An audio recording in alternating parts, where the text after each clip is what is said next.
अस्सलाम वालेकुम everyone, thank you for coming back to the channel. अगर आप आईटी प्रोफेशनल हैं या स्टूडेंट हैं जो आईटी की किसी फील्ड में पढ़ाई करने वाले हैं और आपका प्लान ये है कि आप बाद में अब्रॉड जाके काम करेंगे, तो सबको ही ऑलमोस्ट ये कन्फ्यूजन रहती है कि कौन सा कंट्री बेस्ट है आईटी रिलेटेड जॉब्स के लिए या करियर के लिए। तो कौन सा कंट्री चूज करना चाहिए फॉर इमिग्रेशन पर्पसेज या for to find a relevant job for the career, ये कन्फ्यूजन सबको ही होता है और इसका कोई डेफिनेट आंसर कहीं से भी नहीं मिलता। कुछ लोग कहते हैं कि कनाडा जाना चाहिए क्योंकि वहाँ पे पीआर आसानी से मिल जाती है, कुछ कहते हैं कि ऑस्ट्रेलिया जाना चाहिए क्योंकि वहाँ का लाइफस्टाइल सबसे अच्छा है, कुछ यूके को कंसिडर करते हैं, कुछ यूरोपियन कंट्रीज को कंसिडर करते हैं, कुछ यूएस की बात करते हैं क्योंकि वहाँ पे सिलिकॉन वैली है। लेकिन डेफिनेट आंसर क्या होना चाहिए ये किसी को भी नहीं पता है। इसीलिए हम इस वीडियो में कोशिश करेंगे कि सारे जो रेलेवेंट ऑप्शंस हैं उन सब को हम एनालाइज करें और फिर देखें कि कौन सा कंट्री किस तरह की रिसोर्स के लिए या प्रोफाइल के लिए रेलेवेंट है। हकीकत यह है कि हर कंट्री के अपने प्रोज एंड कॉन्स हैं और आपको वो सब कंसिडर करने के बाद ही ये फैसला लेना पड़ता है कि आप कौन सा कंट्री जाना चाहते हैं। ज़्यादातर लोग जो पाकिस्तान से सिर्फ निकलने की कोशिश कर रहे होते हैं और उनका बस ये एम होता है कि बस कुछ भी करके पाकिस्तान से निकल जाएं, वो ज़्यादातर सक्सेसफुल नहीं हो पाते, इसीलिए कि उन्होंने प्रॉपर करियर प्लानिंग नहीं की हुई होती। उनका मकसद सिर्फ निकलना होता है और वो बिना कुछ सोचे समझे पाकिस्तान से निकल जाते हैं और होता यह है इन द एंड कि या तो उनको वापस आना पड़ता है या फिर उनको अपना इतना नुकसान करा लेना पड़ता है टाइम का और पैसे का कि बाद में अगर उनका करियर एस्टेब्लिश हो भी जाए तो वो कभी रिकवर नहीं कर पाते। तो इस वीडियो में हम उन सारे रेलेवेंट कंट्रीज को जो प्रायोरिटी कंट्रीज कंसिडर होते हैं उन सबको कंपेयर करेंगे with respect to IT professionals और आईटी फ्रेश ग्रेजुएट्स। तो सबसे पहले बात कर लेते हैं आयरलैंड की। मैं खुद आयरलैंड में रहता हूँ, खुद आईटी या टेक की फील्ड में हूँ। Ireland in recent years Pakistani professionals के लिए, आईटी प्रोफेशनल्स के लिए एक बहुत ही सीरियस और स्ट्रॉन्ग ऑप्शन बन चुका है। ऑल्दो आयरलैंड एक बहुत छोटा कंट्री है लेकिन फिर भी इसकी इंपॉर्टेंस बहुत ज़्यादा है, स्पेशली इन यूरोप। जितनी भी टेक कंपनीज हैं, चाहे वो गूगल हो, मेटा हो, टिकटॉक हो, स्ट्राइप हो, अमेजॉन हो, इन सब के जो यूरोपियन हेडक्वार्टर्स हैं वो सब डबलिन में है, आयरलैंड में है और यहीं से सारा टेक टैलेंट हायर होता है और सर्व करता है पूरे यूरोप को। इसीलिए डबलिन को लोग अक्सर यूरोप का सिलिकॉन वैली भी कहते हैं। तो अगर हम स्टडी पाथवे की बात करें आईटी प्रोफेशनल्स के लिए, तो यहाँ पे मास्टर्स डिग्री होती है जिस पे यूजुअली लोग पाकिस्तान से आते हैं और यहाँ पे जो कोर्सेज अवेलेबल हैं उसमें सॉफ्टवेयर इंजीनियरिंग होती है, उसमें साइबर सिक्योरिटी होती है, उसमें डाटा एनालिसिस होती है, अब आर्टिफिशियल इंटेलिजेंस के कोर्सेज आ गए हैं। इन सब कोर्सेज के बाद आप आईटी की फील्ड के अंदर जॉब ढूंढ सकते हैं। ये सारे प्रोग्राम्स यूजुअली 1 से 2 साल के होते हैं और ये कंप्लीट करने के बाद आपको एक स्टे बैक वीज़ा या 1G वीज़ा मिल जाता है जिसपे आपको जॉब ढूंढनी होती है। जॉब मार्केट आयरलैंड की बहुत स्ट्रॉन्ग है क्योंकि बहुत ज़्यादा कंपनीज यहाँ पे हैं, लेकिन हकीकत यह है कि बहुत ज़्यादा कंपटीशन भी है। स्पेशली फ्रेश ग्रेजुएट्स के लिए मैं रिकमेंड नहीं करता हूँ कि अगर आप फ्रेश ग्रेजुएट हो, आपके पास वर्क एक्सपीरियंस या प्रोजेक्ट्स एक्सपीरियंस नहीं है, तो आपके लिए डबलिन में जॉब लेना काफ़ी मुश्किल हो सकता है। मैं ऐसे बहुत सारे लोगों को जानता हूं जिनको वापस जाना पड़ा इसीलिए कि उनको जॉब नहीं मिली, जस्ट बिकॉज यूरोप का सारा जो टॉप का टैलेंट है, क्रीम है, वो सब डबलिन में जमा हो जाती है और यहाँ पे पाकिस्तानियों को उन सब के साथ कम्पीट करना पड़ता है। सबसे ज़्यादा जो डिमांड है वो सॉफ्टवेयर इंजीनियर्स की, क्लाउड स्पेशलिस्ट की और डाटा एनालिस्ट की है। लेकिन फॉर ऑब्वियस रीजंस कंपनीज उन लोगों को प्रेफर करती है जिनके पास या तो इंटर्नशिप एक्सपीरियंस हो या फिर एटलीस्ट 3 to 5 ईयर्स का वर्क एक्सपीरियंस हो।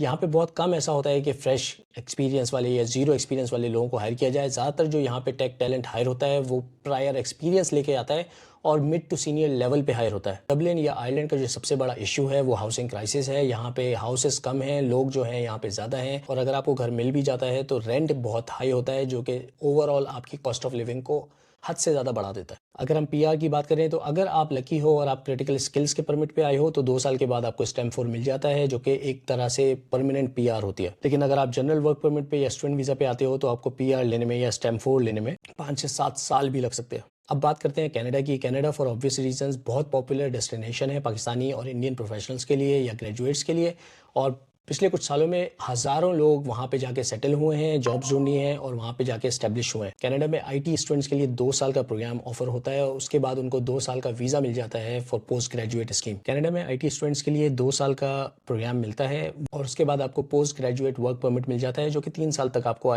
कनाडा में रहने की परमिशन देता है। जॉब मार्केट यहाँ पर भी बहुत स्ट्रॉन्ग है बट कंपेटिटिव है। सॉफ्टवेयर डेवलपमेंट, क्लाउड कंप्यूटिंग और आईटी सपोर्ट की जॉब्स सबसे ज़्यादा हैं, लेकिन हकीकत यह है कि एंट्री लेवल जॉब्स मिलना बहुत मुश्किल है। सिर्फ एक्सपीरियंस्ड और हाईली स्किल्ड प्रोफेशनल्स को अच्छी जॉब्स मिलती हैं, बाकी लोगों को काफ़ी स्ट्रगल करनी पड़ती है to get a decent job. इसीलिए बहुत सारी स्टोरीज आपने ऐसी सुनी होंगी जिसमें लोगों को सालों तक जॉब ढूंढनी पड़ी to get a decent job और कुछ लोगों को तो वापस आना पड़ा या पार्ट टाइम जॉब्स या और जॉब्स करनी पड़ी just to survive in Canada. लेकिन कनाडा का जो सबसे स्ट्रॉन्ग पॉइंट है वो उनका पीआर सिस्टम है। अगर आप एक्सप्रेस एंट्री के थ्रू जा रहे हो या प्रोविंशियल नॉमिनेशन के थ्रू जा रहे हो तो आप बेसिकली 2 से 4 साल के अंदर पीआर ले लेते हो अगर आपकी स्ट्रॉन्ग प्रोफाइल है, और उसके बाद आप वहाँ पे स्टैब्लिश हो सकते हो और वहाँ पे आप परमानेंटली रह सकते हो, और फिर आपके लिए जॉब्स मिलना भी आसान हो जाता है। तो ऐसे लोग जो परमानेंट सेटलमेंट ढूंढ रहे हैं और इनिशियली कुछ स्ट्रगल को सर्वाइव कर सकते हैं और वो रेडी हैं उसके लिए, तो उनके लिए कनाडा एक बेस्ट ऑप्शन है।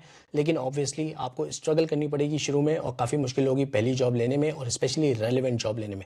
ज़्यादातर लोगों को जिनको मैं जानता हूँ वो कनाडा जाने के बाद अपनी फील्ड से हट के जॉब करते रहे काफ़ी साल, और काफ़ी सालों के बाद उनको ये अपॉर्चुनिटी मिली कि वो अपनी फील्ड में काम कर सकें। तो उसके बाद बात करते हैं ऑस्ट्रेलिया की। ऑस्ट्रेलिया भी एक बहुत पॉपुलर डेस्टिनेशन है पाकिस्तानी प्रोफेशनल्स के लिए, और अभी से नहीं है, बहुत सालों से है। यहाँ पर भी आपको 2 साल का मास्टर्स प्रोग्राम मिलता है जिसको आप यूज़ करके एज स्टूडेंट वीज़ा वहाँ पे जा सकते हो, और उसके बाद आपको 2 से 4 साल का पोस्ट ग्रेजुएट परमिट मिलता है या वीज़ा मिलता है, जिस पर आप जॉब ढूंढ सकते हो और सेटल हो सकते हो, जो कि काफ़ी हेल्पफुल होता है। जॉब मार्केट ऑस्ट्रेलिया में डिसेंट है, उतना ज़्यादा यहाँ पे कंपटीशन नहीं है क्योंकि वहाँ पे एंटर होना मुश्किल है, तो जो सैचुरेशन है वो कम है। स्पेशली सबसे ज़्यादा जॉब साइबर सिक्योरिटी में, डेवऑप्स में और क्लाउड कंप्यूटिंग में है आजकल। और इन टर्म्स ऑफ सिटीज, सिडनी और मेलबर्न उनके मेन सिटीज़ हैं जहाँ पे सबसे ज़्यादा जॉब्स हैं और सबसे ज़्यादा टेक कंपनीज वहाँ पे मौजूद है। लेकिन जो प्रॉब्लम है वो यही है कि वो ऑस्ट्रेलिया एक बहुत एक्सपेंसिव कंट्री है, और जो उनके प्रोग्राम्स हैं उनकी भी जो ट्यूशन फीस और बाकी सारे एक्सपेंसेस हैं वो बाकी कंट्रीज से ज़्यादा है। तो ये सिर्फ उन लोगों के लिए रेलिवेंट रहता है जिनके पास डिसेंट बजट हो ऑस्ट्रेलिया मूव होने का। जो ऑस्ट्रेलिया का पीआर सिस्टम है वो पॉइंट बेस्ड है, जो कि काफ़ी स्ट्रक्चर्ड है बट कंपेटिटिव है। तो इसलिए जब पॉइंट्स की बात आती है तो आपकी एज, आपका स्किल सेट और आपका वर्क एक्सपीरियंस ये सब काउंट होता है। अगर आपके पॉइंट्स कम हैं तो दूसरे लोग, दूसरी प्रोफाइल्स जिनके पॉइंट्स ज़्यादा होंगे किसी भी वजह से, उनको आपके ऊपर प्रायोरिटी मिलेगी और वो उनको इन्विटेशन आ जाएगा और आपको नहीं आएगा। इन शॉर्ट ऑस्ट्रेलिया उन लोगों के लिए बेस्ट है जो हाई सैलरी जॉब्स चाहते हैं, अच्छा लाइफस्टाइल चाहते हैं और उनके पास बजट है to go and settle in Australia. के बाद बात करते हैं जर्मनी की, जो कि यूरोप में है और एक बहुत ही लो कॉस्ट ऑप्शन है but still very much dependent on the language. Germany एक बहुत ही इंटरेस्टिंग ऑप्शन है, स्पेशली उन लोगों के लिए जो कि बजट कॉन्शियस है और उनके पास लिमिटेड बजट है फॉर स्टडीज। जर्मनी में पब्लिक यूनिवर्सिटीज होती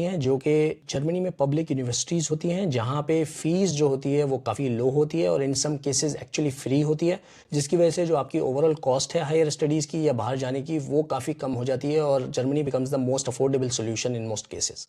ऑब्वियसली सारी यूनिवर्सिटीज़ फ्री नहीं होती हैं, उसके लिए आपको अपनी रिसर्च करनी पड़ेगी, लेकिन ऐसे ऑप्शंस मौजूद हैं जर्मनी में जो कि आपको free of cost study provide करेंगे। आईटी की फील्ड की डिमांड भी बहुत ज़्यादा है, जॉब्स भी ज़्यादा निकलती हैं। कुछ बहुत बड़ी कंपनीज लाइक सैप, सीमेंस और ऑटोमोटिव कंपनीज काफ़ी सारी यहाँ पे ऑलरेडी एग्जिस्ट करती हैं और यहीं पे सारा अपना टेक टैलेंट हायर करती है। लेकिन जो सबसे बड़ा इंपॉर्टेंट इशू है, जो कि मेरे लिए भी इशू है, which is why I would never consider Germany, is because Germany में सर्वाइव करने के लिए आपको जर्मन लैंग्वेज आनी चाहिए। The whole economy and the whole life style is dependent on German language. अगर आपको किसी तरह इनिशियल जॉब मिल भी जाए तो लॉन्ग टर्म ग्रोथ या पीआर लेने के लिए आपको जर्मन सीखनी ज़रूरी है, उसके बगैर आप वहाँ पे सर्वाइव नहीं कर सकते। और अगर आप इनिशियली वहाँ पे चले भी जाओ तो आप लॉन्ग टर्म वहाँ पे सेटल नहीं हो सकते, जो कि मेरे लिए एक बहुत ही नेगेटिव पॉइंट है। जर्मनी में जो पीआर होती है वो रिलेटिवली काफ़ी आसान होती है। अराउंड 33 मंथ्स में आपको पीआर मिल जाती है, जो कि ब्लू कार्ड होता है। वो अगर आपको मिल जाए तो it is considered as your permanent residence. तो इन शॉर्ट जर्मनी उन लोगों के लिए बेस्ट है जो बजट कॉन्शियस है और थोड़ी सी मेहनत करके जर्मन लैंग्वेज सीखने में उनको कोई प्रॉब्लम नहीं है, तो they should definitely consider Germany as an option. उसके बाद बात करते हैं नेदरलैंड्स की। नेदरलैंड्स एक यूरोपियन कंट्री है और ऐसा कंट्री है जहाँ पे डच लैंग्वेज की रिक्वायरमेंट तो है बट जो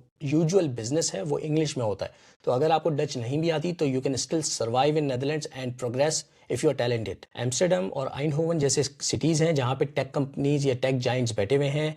Booking.com और ASML और फिलिप्स जैसी बिग जाइंट्स वहाँ पे मौजूद हैं और वहाँ पे अपना टेक टैलेंट हायर करती हैं पूरे यूरोप को सर्व करने के लिए। यहाँ पे हाईली स्किल्ड माइग्रेंट वीज़ा करके एक प्रोग्राम होता है जिसके थ्रू टेक टैलेंट को नेदरलैंड्स बुलाया जाता है और ये काफ़ी सक्सेसफुल पाथवे है पाकिस्तानी और इंडियन प्रोफेशनल्स के लिए नेदरलैंड्स मूव होने का। पीआर यूजुअली 5 ईयर्स के बाद मिलती है, तो नेदरलैंड्स उन लोगों के लिए बेस्ट है जो कि कॉस्ट इफेक्टिव सोल्यूशन ढूंढ रहे हैं और वो जर्मन लैंग्वेज नहीं सीखना चाहते, जर्मनी नहीं जाना चाहते, तो उनके लिए Netherlands becomes as a very solid option. तो in terms of final comparison अगर आप एंट्री पॉइंट देखेंगे कि जाना कहाँ पे आसान है, तो वो सबसे ज़्यादा आसान जर्मनी और कनाडा में है, लेकिन कनाडा में जॉब मार्केट बहुत सैचुरेटेड है और एंट्री के लिए आपको एक्सप्रेस एंट्री या प्रोविंशियल नॉमिनेशन चाहिए होती है जो कि काफ़ी कंपेटिटिव हो जाती है। It is dependent on a lot of factors with in your profile including your age. अगर आपको टेक जाइंट्स के साथ काम करना है तो आपको आयरलैंड या नेदरलैंड्स पे फोकस करना चाहिए।